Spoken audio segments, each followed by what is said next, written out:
अभिक्रियाशीलता के बारे में बताया था और ये कहा था भाई चैप्टर नंबर फर्स्ट जो है आपका कल से स्टार्ट किया जाएगा। तो आज से आप लोगों का जो है चैप्टर नंबर फर्स्ट रासायनिक अभिक्रिया एवं समीकरण, केमिकल रिएक्शन एंड इक्वेशन। तो पहले डेफिनेशन इसमें हम रासायनिक अभिक्रिया की पढ़ते हैं, क्या होती है ध्यान से समझ लीजिएगा। वैसे तो कल इसका जिक्र कर भी दिया था हल्का सा। जब आप दो पदार्थों की क्रिया करते हैं आपस में, जैसे हमने कल भी किया था, किस किस की क्रिया करी थी, जैसे हमने कल हाइड्रोजन प्लस ऑक्सीजन। तो यहां से हमें क्या पता लगा था कि हमने दो अलग अलग पदार्थों की क्रिया करी और हमें तीसरा पदार्थ जो मिला वो नया पदार्थ था। यानी कि हमने हाइड्रोजन और ऑक्सीजन की क्रिया करी थी और हमें तीसरा नया पदार्थ क्या मिला था, जल। बात समझ में आ गई सभी की भाई। तो यहाँ के कहने का तात्पर्य क्या है कि जब दो या दो से अधिक पदार्थ मिलकर किसी नए पदार्थ का निर्माण करते हैं या फिर कोई नया पदार्थ बनता है तो इस प्रकार की क्रिया को हम क्या कहते हैं, रासायनिक अभिक्रिया कहते हैं। बात समझ में आ गई। 9th क्लास में भी आप लोगों ने पढ़ा था, दो प्रकार के हमारे परिवर्तन होते हैं, भौतिक परिवर्तन और रासायनिक परिवर्तन। भौतिक परिवर्तन क्या होता है, जिसमें केवल उसकी भौतिक अवस्था में चेंज आता है लेकिन कोई नया पदार्थ नहीं बनता। लेकिन रासायनिक परिवर्तन में क्या होता है, किसी नए पदार्थ का भी निर्माण होता है। पढ़ा हुआ है 9th क्लास में। तो एक तो डेफिनेशन इसकी सिंपल सी ये है कि भाई जब हम दो या दो से अधिक पदार्थों की क्रिया आपस में कराते हैं तो किसी नए पदार्थ का निर्माण होता है। इस अभिक्रिया को हम रासायनिक अभिक्रिया कहते हैं। बात समझ में आ गई। एक डेफिनेशन ये भी लिख सकते हैं कि जब दो या दो से अधिक पदार्थों के बीच रासायनिक परिवर्तन होता है, रासायनिक परिवर्तन का मतलब सीधी सी बात है कि तीसरा नया पदार्थ बनेगा, तो हम कह सकते हैं कि उन पदार्थों के बीच में रासायनिक अभिक्रिया हुई। दोनों डेफिनेशन समझ में आ गई। तो जब बात करेंगे केवल रासायनिक परिवर्तन की तो कैसे लिखेंगे, मान लीजिए मैं यहां लिखोगे आप इसे हाइड्रोजन प्लस ऑक्सीजन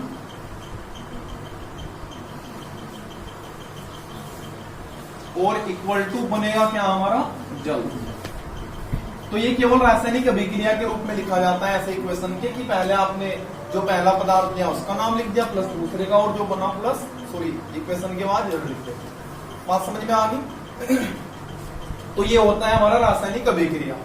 अब बात करते हैं आगे इसमें हम रासायनिक अभिक्रिया के दौरान कुछ चीजें परिवर्तित होती हैं। कुछ चीजों में क्या होता है, परिवर्तन होता है। वो क्या क्या परिवर्तन होता है, एक तो इसकी अवस्था में परिवर्तन होगा, अवस्था परिवर्तित हो जाएगी। भाई मान लीजिएगा कोई चीज अगर पहले ये दोनों की दोनों क्या थी, गैस, हाइड्रोजन भी गैस है, ऑक्सीजन भी गैस है और बना क्या, जल। जल क्या है, लिक्विड है यानी कि द्रव है। तो अवस्था परिवर्तित हुई क्या नहीं हुई, पहले गैस थी अब किसमें परिवर्तित हो गए, जल में। क्लियर हुई बात। तो रासायनिक अभिक्रिया के दौरान एक तो अवस्था परिवर्तित होती है, एक उसका रंग परिवर्तित होता है यानी कि रंग में भी परिवर्तन आएगा, और इसकी टेम्परेचर जो ताप होता है, ताप में भी इसके क्या आ जाता है, परिवर्तन आ जाता है। बात क्लियर होगी। तो ये 3-4 चीजें इस प्रकार से हमारी बदलती है जब रासायनिक अभिक्रिया होती है। क्लियर हुआ यहाँ तक, कोई दिक्कत। अब चलो साथ साथ एक डेफिनेशन ये भी समझ लो, रासायनिक समीकरण। फिर इन्हें लिखवा दूंगा मैं आप लोगों को।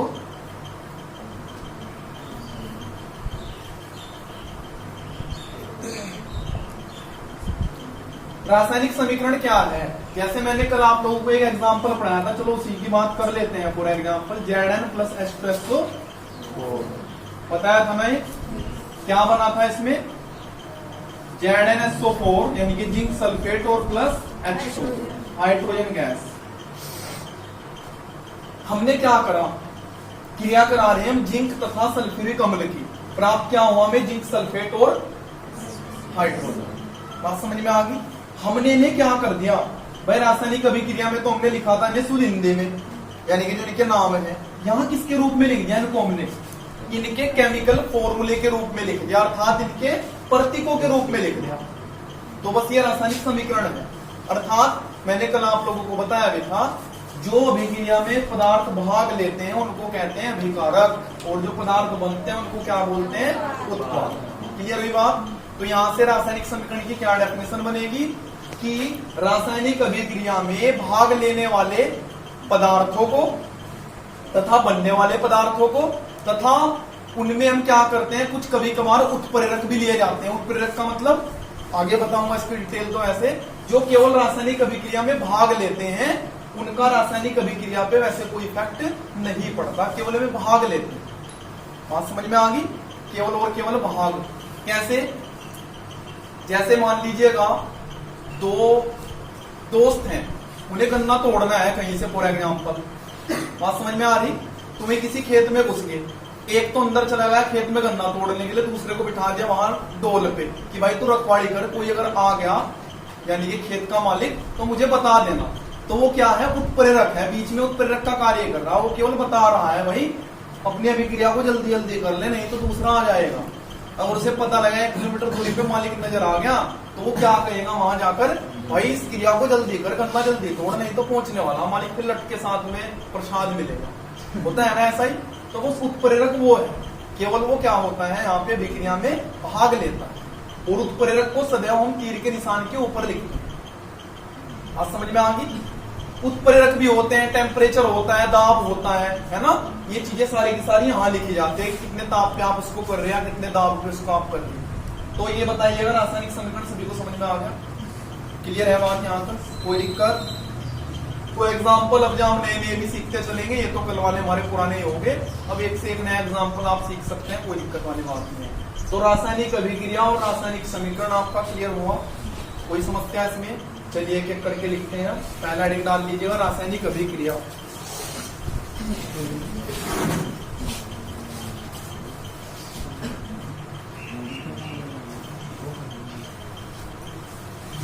हेडिंग डाल लीजिएगा भाई रासायनिक अभिक्रिया। तो लिखें जब दो या दो से अधिक पदार्थ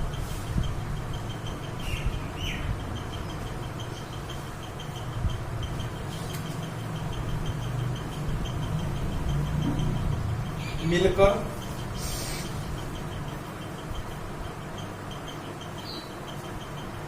किसी नए पदार्थ का निर्माण करते हैं,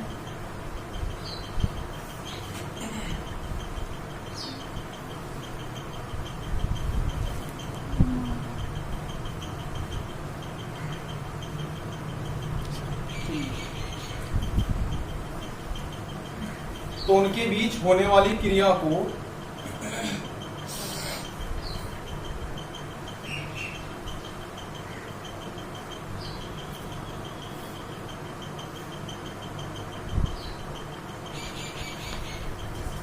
रासायनिक अभिक्रिया कहते हैं।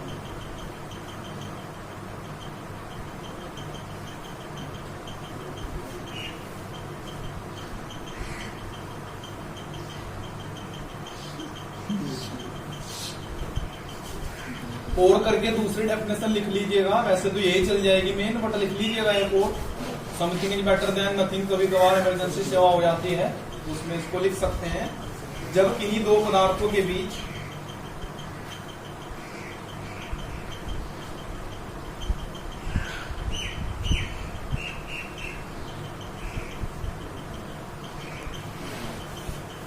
रासायनिक परिवर्तन होता है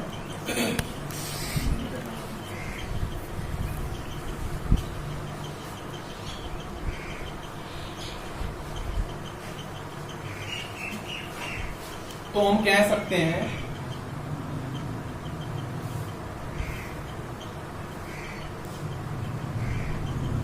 कि उनके बीच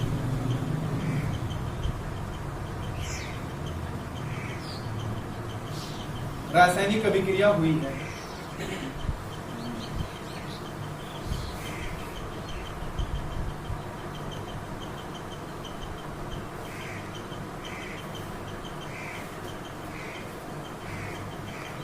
जैसे एग्जाम्पल लिख दीजिएगा,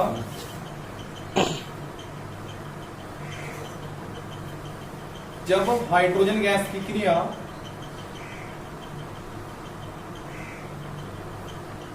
ऐसे तो यहाँ कुछ भी एग्जाम्पल दिखा सकते हैं आप, बट वहां जो ये समझा ये लिख दीजिएगा। जब हाइड्रोजन गैस की क्रिया ऑक्सीजन से करते हैं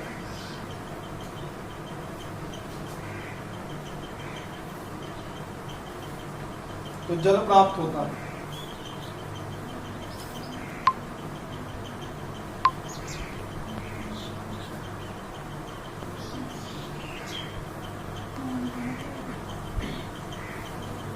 नीचे वो नोट कर लीजिएगा equation, hydrogen plus oxygen equal to जल।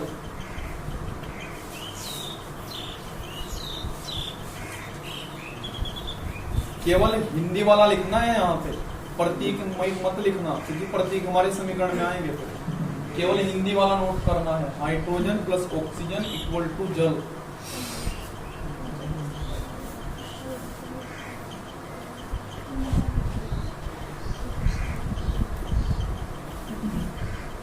चलिए अब आगे हेडिंग डाल दीजिएगा, रासायनिक अभिक्रिया के दौरान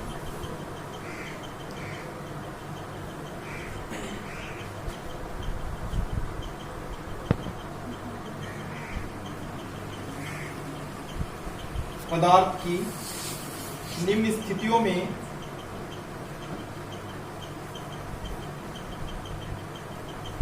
परिवर्तन होता है।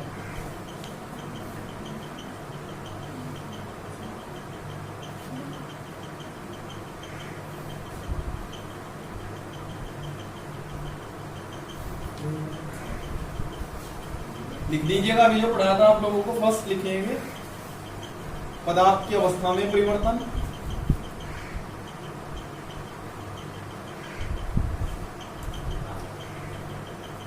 सेकंड रंग में परिवर्तन, ऐसे लिख सकते हैं आगे पीछे करके, देयर इज नो प्रॉब्लम।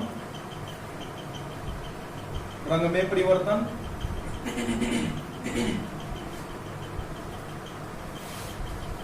फिर ताप में परिवर्तन, थर्ड नंबर,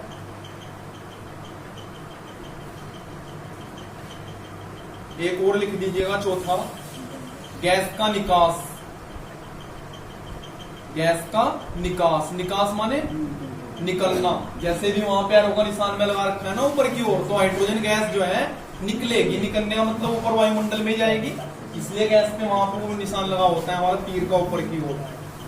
तो बात क्लियर हुई यहां तक। चलिए अगला हेडिंग डाल दीजिएगा, रासायनिक समीकरण।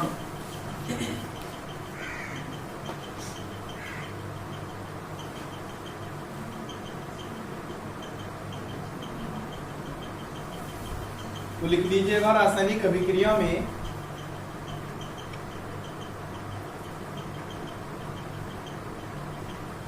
भाग लेने वाले पदार्थों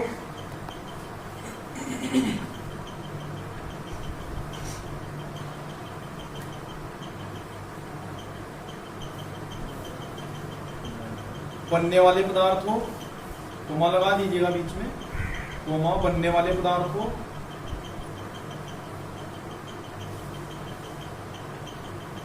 तथा उनकी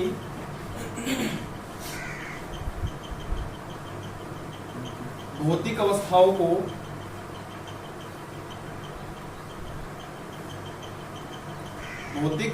को प्रतीकों के रूप में लिखना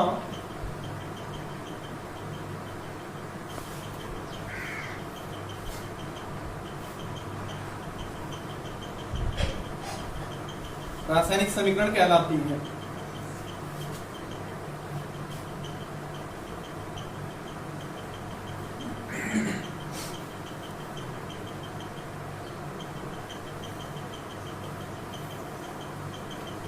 जैसे एग्जांपल लिख दीजिएगा, भौतिक अवस्थाएं आप लोगों ने इसमें पढ़ा था ना, ओम के नियम में बताया था, ताप दाब वगैरह ये सब भौतिक अवस्थाएं होती हैं हमारी, है ना। तो लिख दीजिएगा एग्जांपल ही, Zn plus H2SO4 equal to ZnSO4 plus H2। Balance है ऑलरेडी है, इसलिए वहां बैलेंस नहीं करी।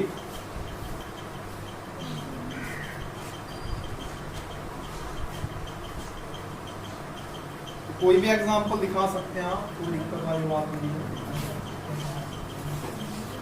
अगले हेडिंग डाल लीजिएगा, अभिकारक अथवा क्रियाकारक।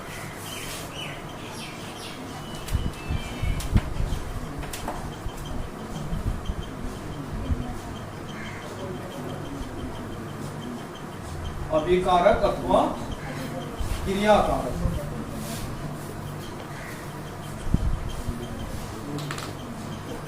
फिर इसके साथ साथ यहां दूसरी डेफिनेशन भी समझ ले, उत्पाद अथवा क्रियाफल।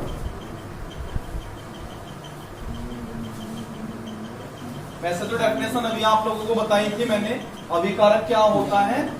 जो पदार्थ रासायनिक अभिक्रिया में भाग लेते हैं या ना कि जिनके बीच में क्रियाएं होती हैं, तो उनको बोलते हैं अभिकारक अथवा क्रियाकारक। क्रियाकारक का मतलब इनके बीच में क्रिया हो रही है। क्रिया कारक माने करने वाले, और उत्पाद या क्रियाफल यानी कि क्रिया के बाद मिलने वाला फल, उत्पाद यानी कि जो उत्पन्न हुआ। बात समझ में आ गई? चलिए जैसे एक नया एग्जांपल सीखते हैं हम। और HCl होता है, आप लोगों का पढ़ा हुआ है, तो इधर को लिखता हूं, प्लस NaOH। 9th में पढ़ा है आप लोगों का। HCl क्या था?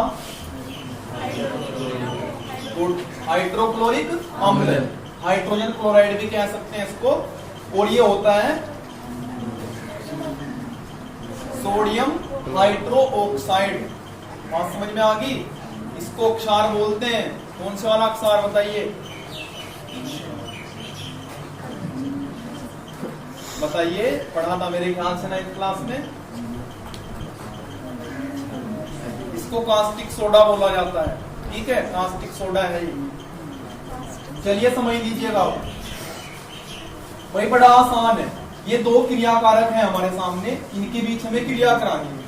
पहले इनको तोड़ दीजिएगा इनके आयनों के रूप में। तो ये हमारा H+ में टूटेगा, ये Cl-, चूंकि कल इनकी बताई थी मैंने आप लोगों को, संयोजकताएं वगैरह लिखवा भी दी थी। उसमें इसकी +1 होती है और इसकी -1 होती है। और ये हमारा Na+ होता है, कल इसकी निकाल के दिखाई थी। और हाइड्रोक्साइड की आपको बताई थी, इसकी -1 होती है। अब कुछ नहीं रहा क्वेश्चन में, क्या कर देना है? सीधा प्लस वाले को माइनस से भेड़ देना है और माइनस वाले को। तो जब इसे प्लस वाले को माइनस से भेड़ेंगे तो आपका प्लस वाला पहले लिखा जाता है, माइनस वाला बाद में। इसकी भी संयोजकता 1 है, इसकी भी 1 है, तो क्या बनेगा? NaCl प्लस, इसकी कितनी है? 1, और इसकी कितनी है? 1। और H+ OH- सदैव ये किसका मिश्रण होते हैं? दोनों के दोनों जल। H+ और OH-, जैसे हमारा जल है ना, ये जल, ये H+ और OH- में ही टूटता है। बात क्लियर हुई?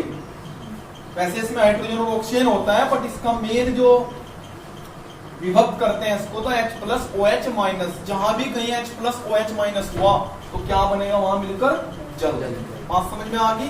तो यहाँ आके क्या बन जाएगा? हाइड्रोजन के यहाँ 2 हो जाएंगे और ऑक्सीजन का 1। अर्थात हाइड्रोजन और ऑक्सीजन की क्रिया करेंगे आपस में एक प्रकार से, तो क्या बन जाएगा? आपका जल बन जाएगा।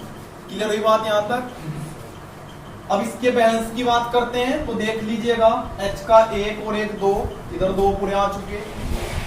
Cl का 1 है, 1 पूरा आ चुका। Na का 1 है, पूरा 1 आ चुका। ऑक्सीजन का 1 है, तो 1 आ चुका। अर्थात इसको बैलेंस करने की आवश्यकता नहीं है, ये पहले से ही बैलेंस।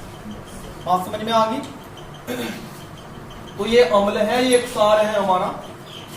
आगे जाके उसमें तीसरे चैप्टर में आप पढ़ेंगे भी, जब अम्ल की क्रिया क्षार से कराते हैं तो हमें क्या प्राप्त होता है? लवण तथा जल प्राप्त होता है। ठीक है, इसे उदासीनीकरण अभिक्रिया भी कहते हैं, आप लोग पढ़ेंगे। NaCl क्या होता है? चलिए बताइए, क्या होता है? Sodium chloride. शुद्ध हिंदी भाषा में इसको नमक कहते हैं। ठीक है, तो नाम लिख दिया करो, यहाँ लिखना है तो सोडियम क्लोराइड, नीचे ब्रैकेट में नमक लिख दीजिएगा। शुद्ध भाषा में गांव में नून भी कह देते हैं इसको, है ना। चलिए खैर लिखिएगा, हेडिंग डाल लिया था आप लोगों ने, अभिकारक अथवा क्रियाकारक।